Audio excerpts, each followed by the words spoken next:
Yeah, it'll change you more than you think you're going to change the people there. Boom. Exactly.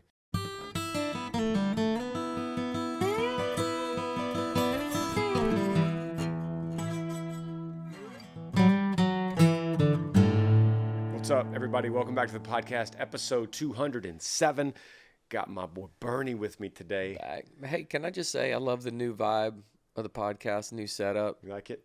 I feel like I talk a lot quieter and slower, though, because it's just like super chill. I got a comfy chair. Yeah. If anyone's watching right now, it looks light. See, if you look at the screen right there, it looks light. Yeah. But it's actually pretty dark in the room. Yeah. But it's good because we answer your questions. We walk through whatever you got going on. Could be about any subject. Email grangersmithpodcast@gmail.com. That's what we do. Especially if you want to talk about trail running. That's like Bernie's main thing right now in life. Yeah. Trail runs. When's the last time you did a trail run? A couple days ago. How long? Yeah. How far? I did some hills on the road this morning, but a couple days ago. During the week, I'm usually just hitting, 4 or 5 miles. And then on the weekends, I'll do like a long trail run. Get lost in the woods. Okay. Highly recommend it to anybody out there. No music, no podcast. No music, nothing. Yeah. You got to take water. But, oh man, last week, you guys, I'm not like super churchy. I don't use a lot of language. It's like, I don't like to over spiritualize things. But if you want to hear the voice of God, you have to put yourself in the places that he speaks. And one of those places for me is nature and just by myself for an unhurried, extended amount of time. And so that was the draw to trail run in the first place. But last week, man, it was like he was walking right next to me. I was like, what about this? He's like, yeah, this. It's like, yeah, that makes sense. And what about this? And, oh, man, it's just great. So. You keep a journal or anything from that? Oh, for sure. 100%. You got trail run thoughts by Bernie? I don't have specific like trail run journal, but I have like a journal of, hey, this run, here's, what I was thinking about. Here's what I felt like God was, speaking to me. This specific trail run, I was really honed in on and praying through like the vision for the companies that we own, kind of casting this vision for the next 7 years, which is a long time. But I feel like we're in a very much a transition, or not a transition, but the ending of one. I mean, very similar to you, man. Like I feel like our lives do parallel a lot of ways, but there's like this new chapter that's starting. And so like, as that's beginning, I want to make sure for my team that I am like casting a vision for them of like, hey, here are the goals, here are the values, here's the aim that we have, and I want to make sure that if I'm giving that to people, that it's coming from him. So that run was very specific to, all right, God, we're going to go talk about this, and I pray for revelation of some kind. And it's undistracted time. Is what you're getting at. It's not necessarily running, not necessarily in the woods or on a trail. You could have it anywhere in any city. It's just the undistractedness. That's right. That you're looking for. I mean, Psalm 1, like he meditates on it day and night. Meditate, like that word means to ponder. So these things that we're hearing from God's word, the things that are in front of us in life, like just to like have, it could look 100 different ways, but are we taking the time just to like ponder, like not just think about it and then go on to the next thing and like our minds tend to do, but like, man, I'm just going to like stay here. I'm going to think about that. I'm going to think about that verse and what that means. And I'm just going to like really ponder and meditate on that. So good, man. Till it hurts. I'm excited for someone to comment on the podcast or tell me in some form, or maybe email grangersmithpodcast@gmail.com and say, man, I started trail running like Bernie and it's working for me. Yeah. If anybody ever wants to go trail running and they're in Austin, I don't know how you hit me up, like not on social media, but you'll find me somehow. Trail runners always find each other. Okay, good. Find me, let's do it. And maybe we'll get Granger out there one day. Maybe. quickly change the subject to the subject line of the next question here. Podcast question: Christians who act like narcissists is what's going to kick off the podcast today. It says, "Hey Granger, I'd like to stay anonymous. There's a person in my life who claims to be a Christian, parentheses, we are in the same Bible study, close parentheses, but has treated me poorly for years. I believe their actions would categorize them as a narcissist. They are always bringing up their own life problems as if they trump anyone else's, never asking how others are. They talk about all the opportunities they deserve above other people and how hard they work, not considering the work others have put in for the same opportunities. I thought we were friends for a time, but I've seen numerous attempts that they have made to make sure I was the underdog, and they always succeeded over me in life events, only asking about my life if it would benefit them by knowing it. My question is this: if I have this person in my life and cannot separate myself from their presence, how do I deal, with a narcissistic behavior, and should I say something to them, especially as they claim to be Christian? I also ask this as I bet I will encounter more people like this in the future. I would truly value your cab in the truck honest answer." Anonymous. Okay. Well, the question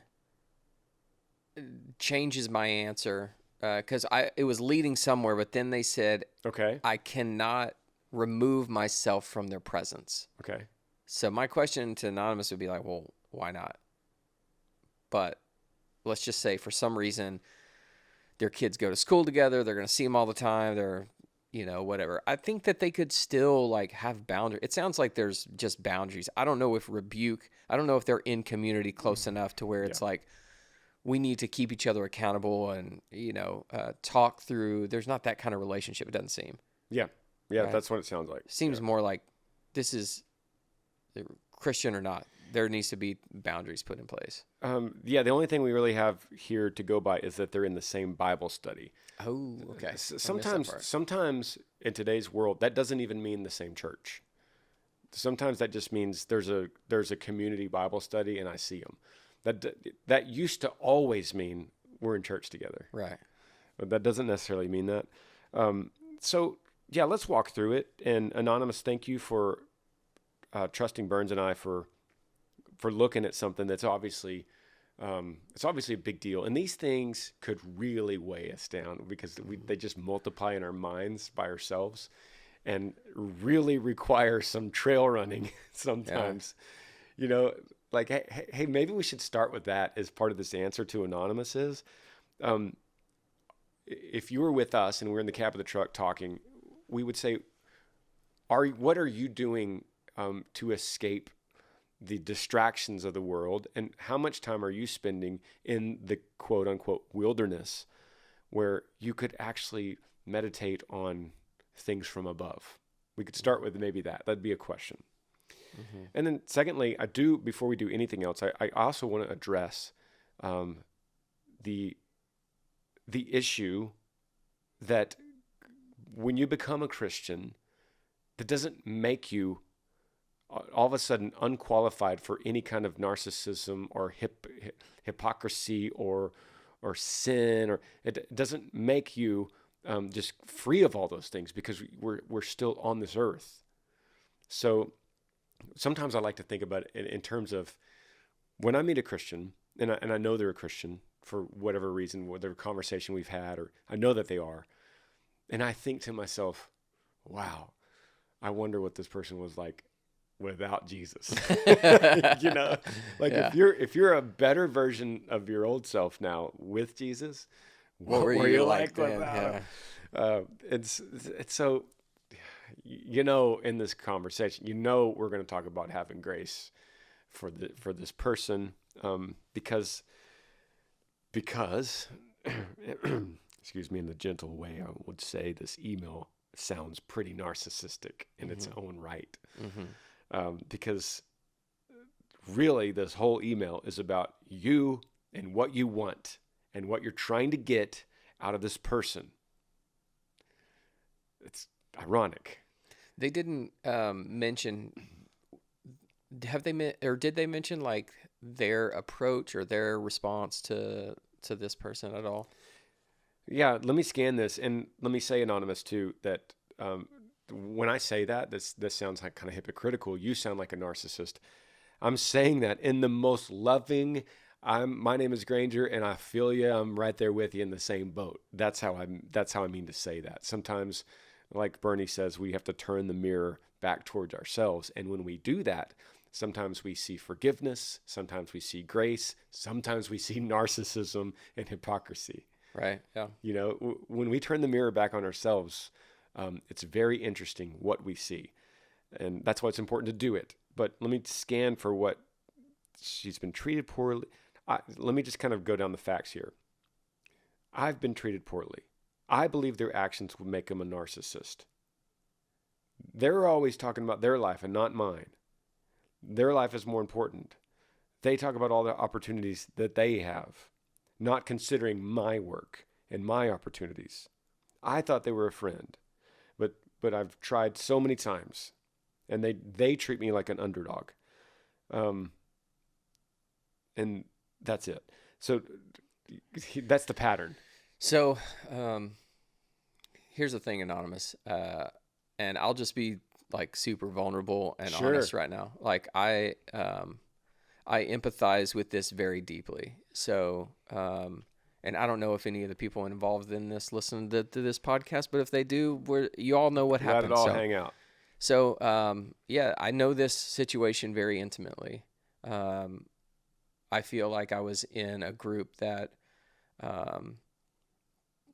there was someone similar to this in that group, and there was a lot of what we felt, my wife and I, kind of manipulation and just kind of toxic behavior. And then there was one thing that happened, and all of the narcissism and toxic behavior was really, I wouldn't say it was exposed, because he did a really good job of making everybody else, and this person probably does this too, they make everybody else feel like it's not them. They're good. They're probably very charismatic. People like them or drawn to them. If they're a narcissist, this is how they work. And so I know this.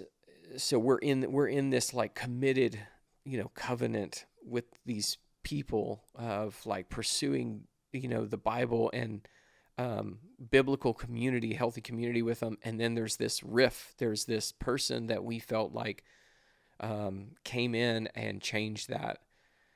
I don't tell you this to say like I know exactly what to do or the fix. What I can tell you is that God knows. And he may not be telling you like in this moment, but I can tell you kind of like now, a year, 2 years kind of removed from that situation, they're not completely gone. It's not like we have an answer for you that's going to change everything. But as we decided to fix our eyes on Jesus, and the things of this world become strangely dim, right? All of this drama of this person and all of this narcissism, all of this stuff just becomes dim in light of Jesus if our eyes are fixed on him. It's going to take some time. If you're in a Bible study, depending on how deep you are with this person, it will take time. There's going to be, as you set boundaries in place, which I highly recommend, there's going to be some wounds and some hurt and some things that surface that have to heal. But sitting on this side of it, I just know, I am confident God had something planned. He wanted to take my wife and I somewhere else. And the question is, Anonymous, are you willing? What if you're not supposed to be in this Bible study anymore? What if he is asking you in some way to just give me control? Like surrender this relationship, this Bible study, what you think that life is going to be. Maybe he's just asking you to surrender that. What we had was awesome. I mean, it was awesome. And the relationship I had with this person was awesome. And it was broken. And it still hurts. And I still don't know if I did everything right through that whole circumstance. It's still painful to like think about and talk about. They still live like in our neighborhood. This is very real stuff. All that I can tell you is that if you do trust in Jesus and you look to his word and you just try each day to have that be your focus, it will take time, but he in his faithfulness will reveal and affirm his plan for you. And it's a good plan. You just have to trust in that. I don't know if that is helpful at all, but if nothing else, like I do feel you. I think there was a lot through that situation. Like Granger said, I had to just look at myself, and a lot. That was when you sent me A Tale of Three Kings. And bro, that book was amazing. I would have never read that book. God would have never done in my life those things in that season if these things hadn't unfolded the way they did. So narcissism is real, and it's not just, outside the church. It can be anywhere. You may need to look at it for yourself. You may need to set boundaries in place. But yeah. There's a lot of things I could probably say and get into this, but because you've lived it so personally recently, maybe we should just leave it at that. Yeah. Leave the answer there. Yeah. All right. Next question. The subject line says, Chapter 8. Hey, Granger, my name is Heather. I'm 28 years old and a mother of 2 boys, 5 and 2. I just saw you in Marion, Illinois, and your show moved me. It's been 4.5 years since I attempted to end my life. I am glad that I failed at doing so. I am too. Since then, I've been dealing with the visions of everything that happened that day. Some months are easier, but others, it feels like I'm reliving that moment. I've tried counseling, meditation, medication, and nothing has seemed to work. I'm currently working on getting my family and I more involved in church, since I was never involved in that way as a kid, plus watching Arise with Amber every week to learn more about God, lowercase g. Thinking that if I put some more positives into my life, then the negatives will finally disappear. If you have any advice on making past trauma thoughts go away, let me know. I just finished reading your book, and it was emotional but also inspiring. There's a light at the end of the tunnel of PTSD. Ye forever, Heather. Yeah, so your turn. You just lived this, very intimately recently. So Yeah. I think you probably have a better response than I would have. Did you see me start smiling? Yeah. Towards the end? Yeah. Yeah. I'm smiling, Heather, because I have everything for you. But what's so crazy, this is crazy, and I never intended for Like a River to be like the silver bullet that kills the werewolf. And I knew that going in, even though I tried as hard as I could intellectually to make that book the silver bullet. But I realized that only God opens eyes. Only God removes the scales. And sometimes we don't have ears to hear or eyes to see. And so, Heather, I fully believe that at the time that you wrote this email and the time that you read Like a River, you haven't had eyes to see. But what you missed in the book was the answer to your question. And that is your answer on how do I make the past trauma thoughts go away? How do I relieve myself in the moment with counseling and medication? How do I put more positives into my life than negatives, and maybe that'll make them go away? How do I deal with these visions? All of your questions. You have a lot of questions in here. And the answer is like this. We were all born sinners. It is not talked about much today, but that doesn't change the fact that it is still true since the beginning of time to now, since the beginning of humanity. We are born sinners. and we have rebelled against our Creator, a God that made us and gave us worth through his identity, not ours, that gave us hope and a life and a plan and peace, a God that prepared that. We have rebelled against it. And because of that, the only thing we deserve from that is banishment from the kingdom. That's the only thing we deserve in response to rebelling against a perfectly good God. And so we're doomed. And that's not the end of the story because of one thing. Because God, knowing that we're doomed, entered humanity in the flesh himself to redeem it for himself. So that's the incarnation of Jesus. 2,000 years ago, God enters humanity to redeem it back to himself, to reconcile sinners, which is all of us, to himself. And he does that because God is just and we deserve punishment. Because of that, he cannot just let us go. He can't just say, well, you failed, but that's okay. I'm going to just bring you into my kingdom. So because he's just and because of all of his attributes are perfect and undefiled, he enters humanity to redeem it for himself, to take on that punishment, that wrath, that payment, that debt that we owed, that we could not do. He enters humanity and takes it on himself through his death on a cross.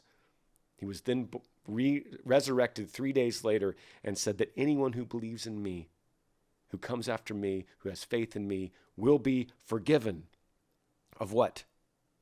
Of sin. What does that mean? That means that when you try counseling and medication and you have trauma in the past and you have guilt and you have things that have happened in visions and failure and shame and uncleanliness and every other adjective that is a product of sin, when you have all that, he wipes it clean.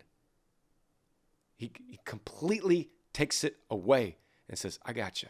And so then God looks upon you and sees perfection because he's looking at his son, not you. And you're hidden. You're hidden in the veil, the perfect perfection of Christ. That's the gospel.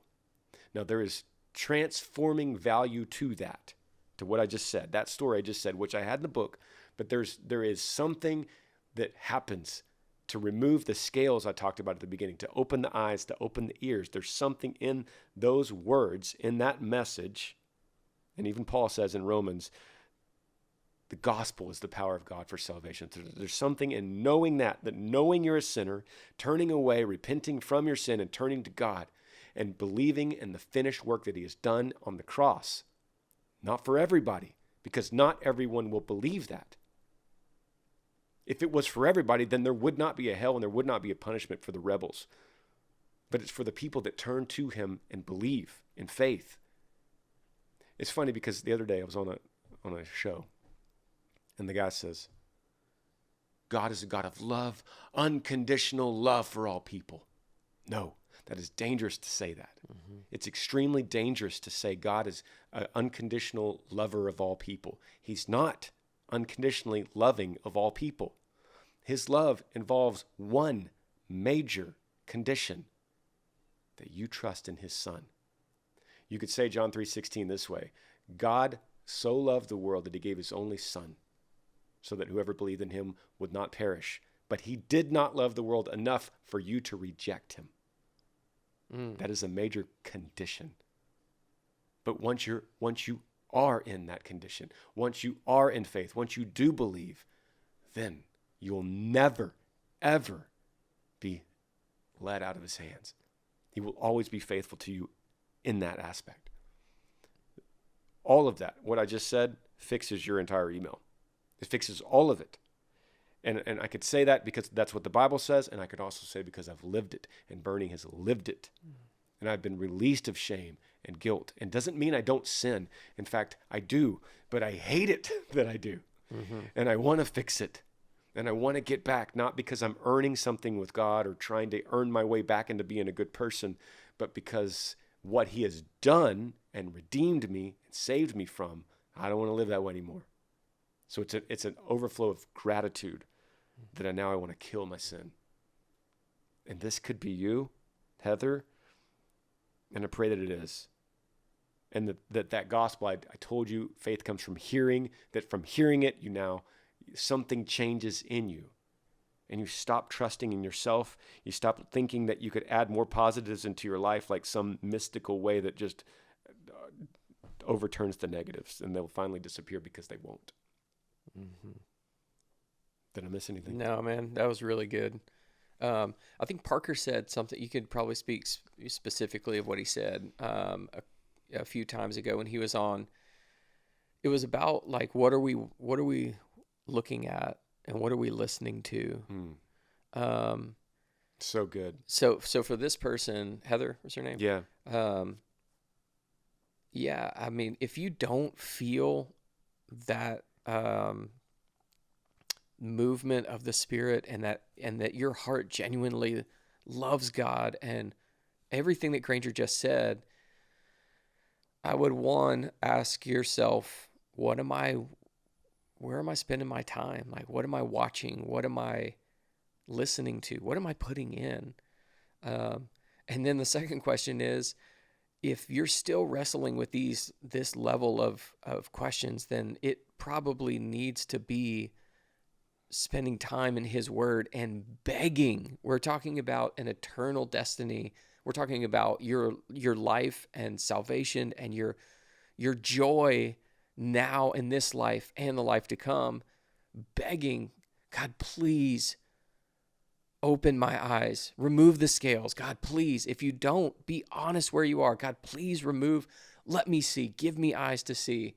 I would be doing that every single day. And I promise you, if you're in His Word and that is something that's stirring in you, that word is just drawing you in day by day, then He's doing something. And just keep at it. Just keep showing up. Heather, I'd say this too. Email takeandreadpodcast @gmail.com and ask Chad where's a good church in your area. He'll be able to help you with that.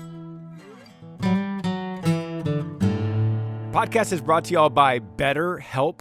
If you need somebody to talk to, like a therapist, and you've been wondering how to go about even finding one, and you've heard me talk about how therapy helped Amber and I, and you say, I don't even know where to start. Where do I find a therapist like this? Well, there's never been a better time to find one in 2023, no matter where you live, because of BetterHelp. If you're thinking about starting therapy, give BetterHelp a try. It's entirely online, which is awesome, designed to be convenient, flexible, and suited to your schedule. Just fill out a brief questionnaire and get matched with a licensed therapist, and then switch therapist anytime at no additional charge. Get a break from your thoughts with BetterHelp. Visit betterhelp.com/Granger today to get 10% off your first month. That's BetterHelp, HELP.com/Granger. A few weeks ago, we released the Yee apparel fall launch, and that stuff is awesome. We have it up right now at yee.com. It's some of the best stuff that we have put out so far with all of our apparel at Yee. We love it, and I'm very, very excited about it, and I hope you get to check it out. And hopefully we have some of your sizes left. And then also, if you have a copy of Like a River and you've bought it on Amazon or another website like barnesandnoble.com or walmart.com, you know what really helps me? I know a lot of y'all have read the book that have listened to this podcast. It really helps me if you review it. If you give me 5 stars and review it, it actually helps kick up that algorithm and helps it get in front of other people that might not normally have seen Like a River. So do that for me. It costs nothing to you, and it actually really, really helps me. Finally, if you want to get a hold of me, if you want me to send you a message, I say this a lot, cameo.com/Granger Smith. It's a really good way to do it. Or you can download the Cameo app and search for me, Granger Smith. You ask for whatever you want me to record, and I pull out my phone and do a video message specifically to you or to your son or your boyfriend or girlfriend or daughter or whatever it might be, a word of encouragement, happy birthday, happy anniversary, Merry Christmas. I could do it all, and I have done it all, and it's really easy. It's a great last-minute gift and something for someone that has everything. So cameo.com/Granger Smith. Back to the podcast. All right, back to the podcast. Back to the next email here. You ready to rock? Let's do it. Okay, the subject line of this one says, Called to Ministry. Hey, Granger, I've been a fan of your music for over 10 years and enjoy the podcast. throughout the last few years, I've had God call me to ministry as well. I recently finished seminary, and I'm getting prepared to marry my girlfriend, where we intend to bring the message of Jesus to those who haven't heard in unreached places. I saw that you recently went to Southeast Asia, and what were your thoughts on the unreached people there, coming from someone who is from the Bible Belt? I know it recently opened my eyes to the importance of the Great Commission, especially to those who have never heard. I can't wait to see how the Lord uses you. Tyler from Mississippi. Yeah, I would have the answer that you would think I would have. It was very eye opening. I think travel is important for all of us to get out of a bubble. I think seeing a third world country, any third world country, is a great example of just showing us just how well we have it here, and that is not our own doing, and that what a blessing it is to live in a first world country, something that none of us had a choice in. There are, of course, there are probably exceptions of people that made it, across a border and made it here, whatever. Not most of us. Most of us were just born here, and that was not our own doing. And so that's eye-opening in itself. I know you've traveled. You've seen third world stuff. Oh, yeah. So, yeah, it's important to see it, and it'll change you more than you think you're going to change the people there. Boom. Exactly. Yeah. Exactly.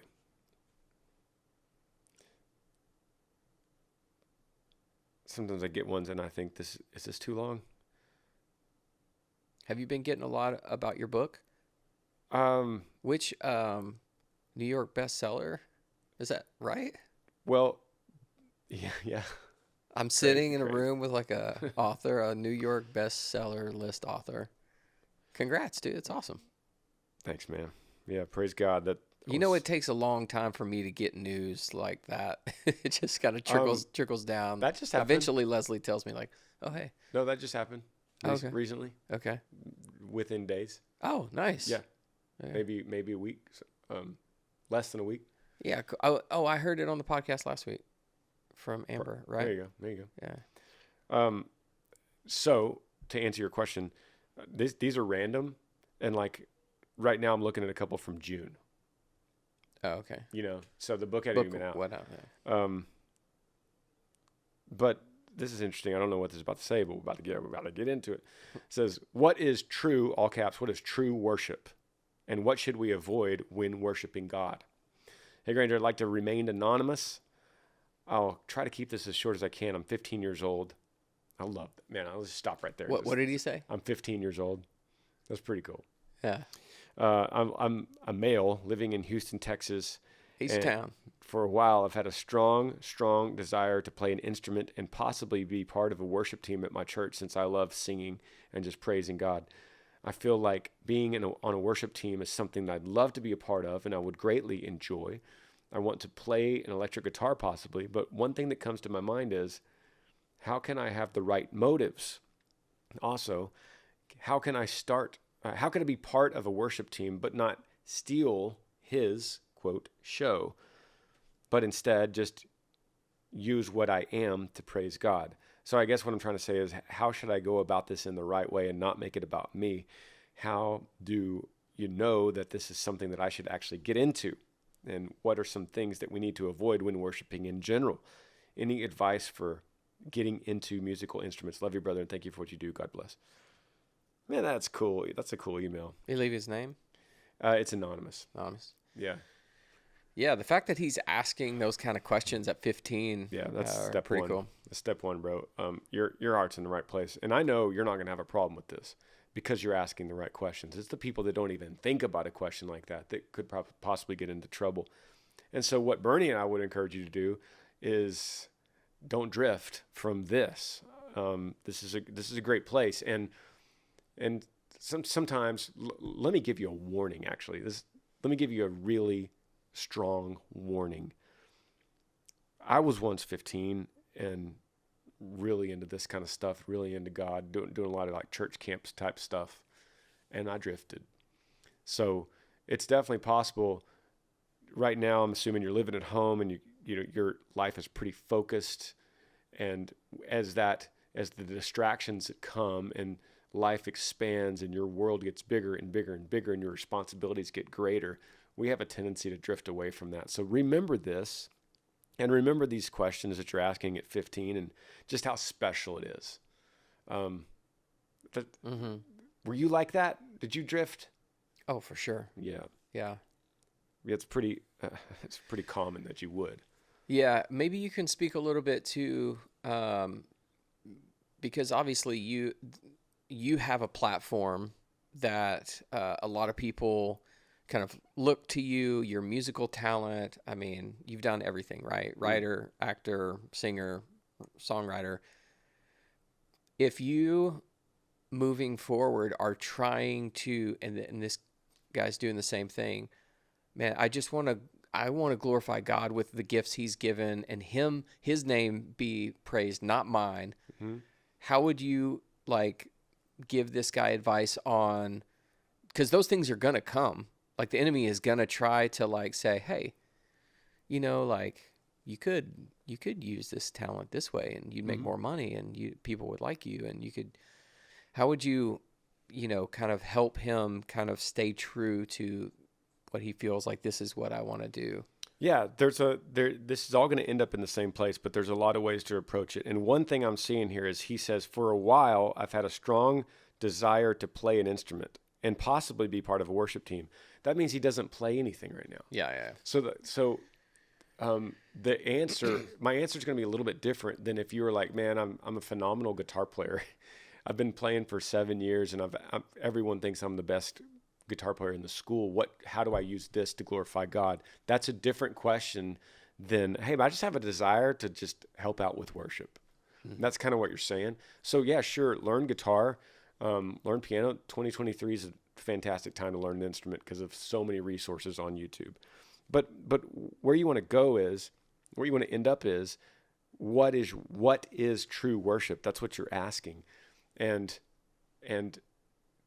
to participate in that from the instrument side of things, what you want to do, the goal is that you want everyone to worship together. It's a participation with the assembly, with the gathering. So you want to help as much as you can to facilitate the participation of the gathering. That's the goal. Anything beyond that is becoming a performance, and anything that's hindering anyone from participating themselves that's when it's becoming idolatry for the instrument or the music or the band or the worship team themselves. That's really easy to do, and it happens all the time. So you have to kind of recenter yourself, but just keep remembering the goal. My goal, if you even play guitar, but let's take the instrument out. If you're just going to be on a worship team, your goal in a worship team should be to help make the assembly praise God, sing and worship their Creator through singing, through music, right?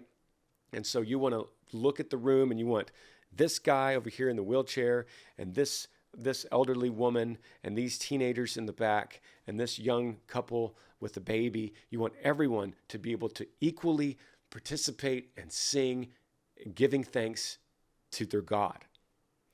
And what an incredible opportunity that is for a worship team. And I wish they all looked at it that way. Like, man, what an incredible opportunity that I get to stir up these people so that we could all together sing and praise God.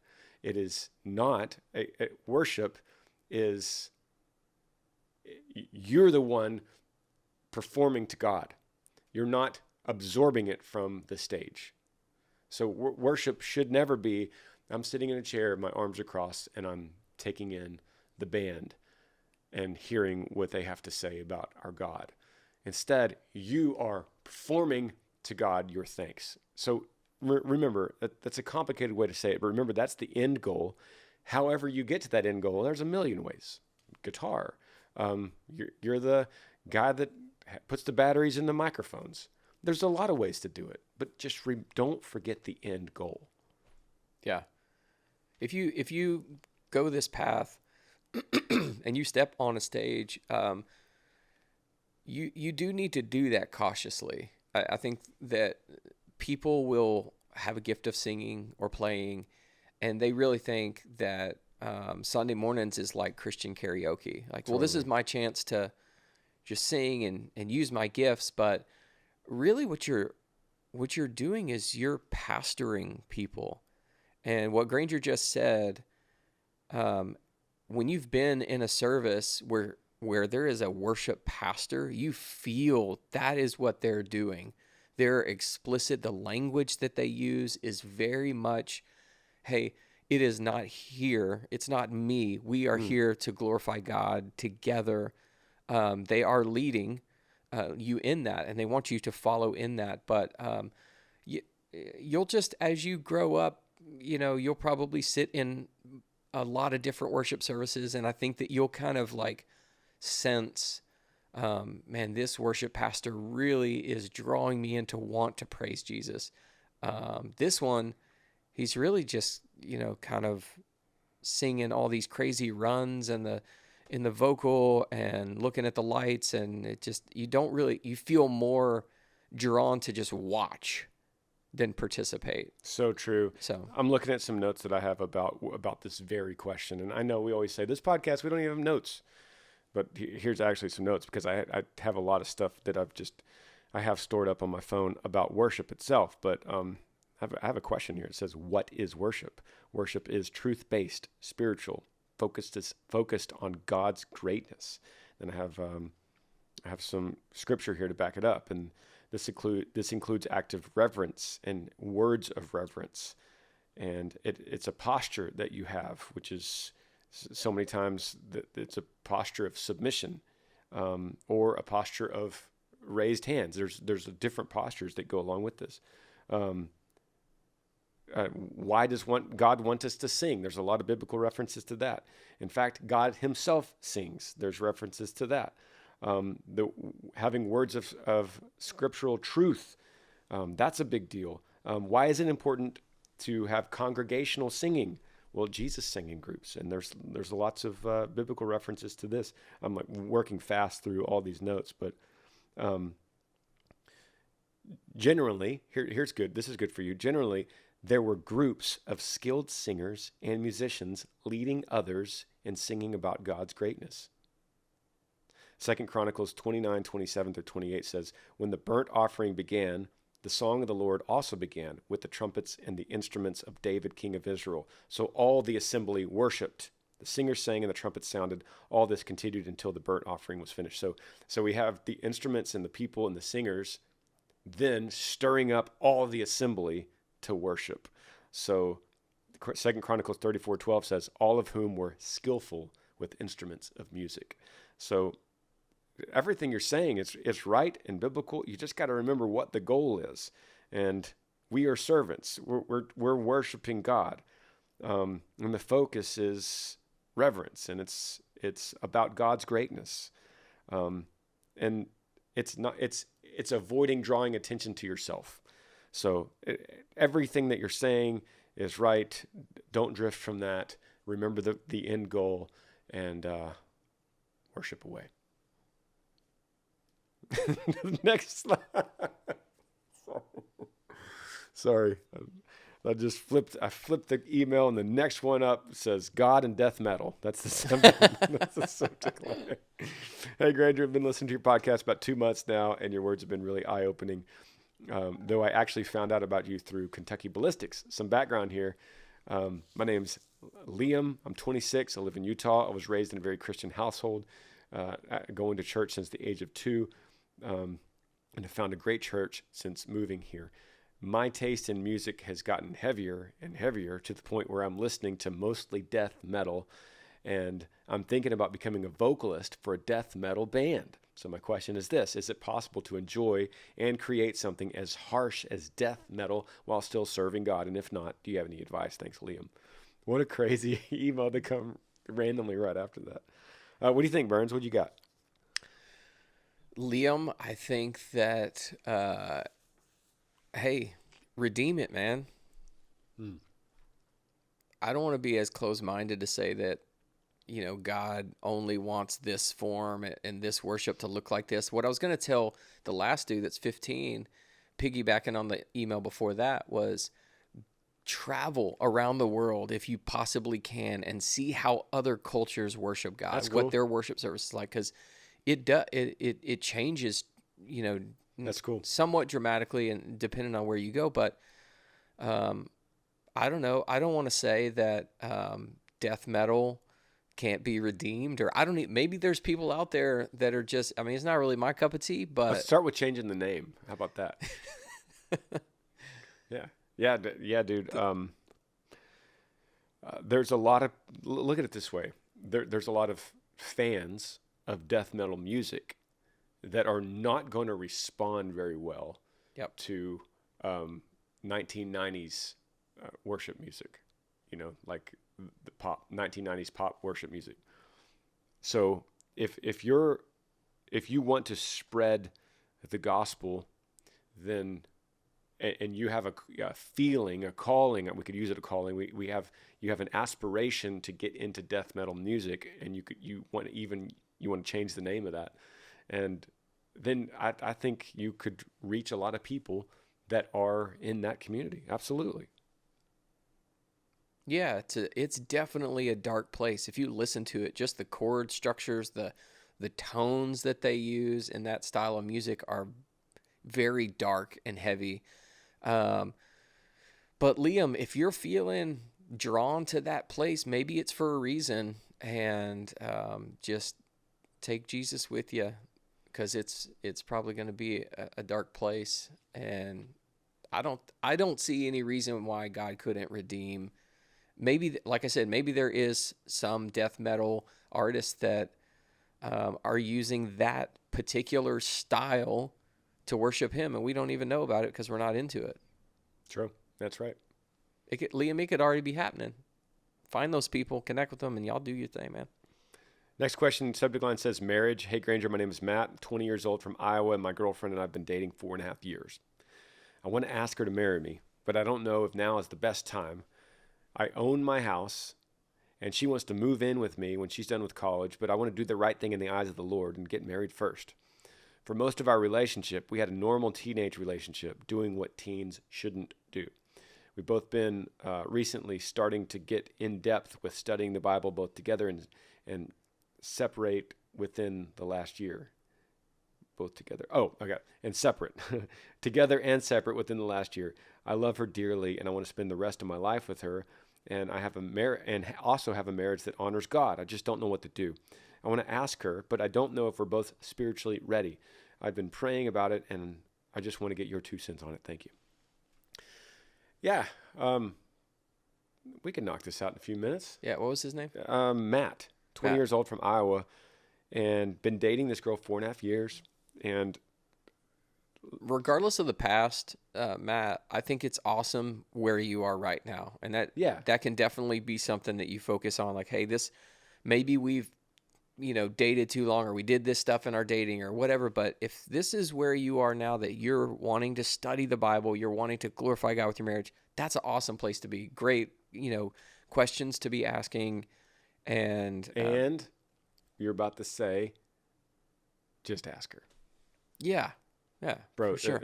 There is no reason. There's absolutely no reason why you should drag this out, why she's going to move in with you, why y'all going to find the right venue and the right dress. And you could do all that by asking her right now. Yeah, just ask her right now.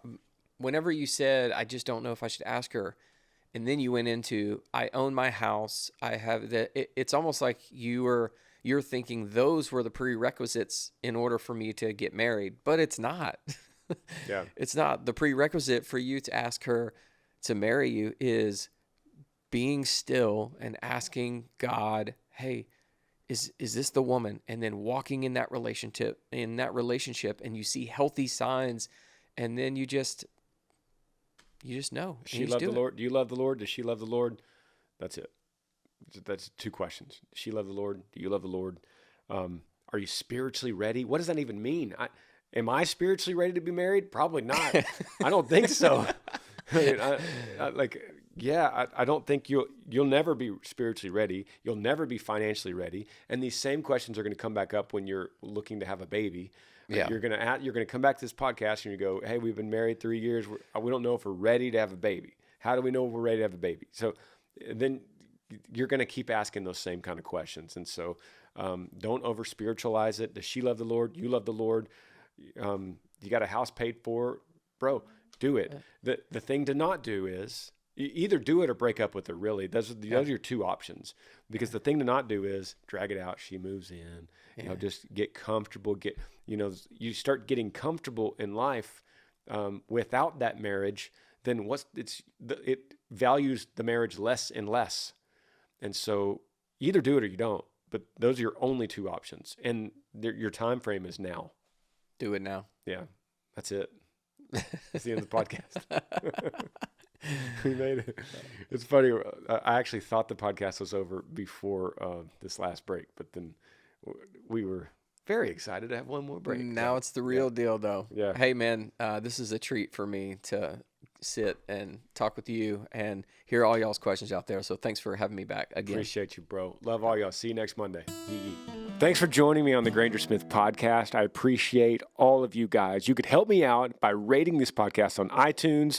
If you're on YouTube, subscribe to this channel, hit that little like button and the notifications bell so that you never miss any time I upload a video. If you have a question for me that you would like me to answer, email grangersmithpodcast@gmail.com. Yee.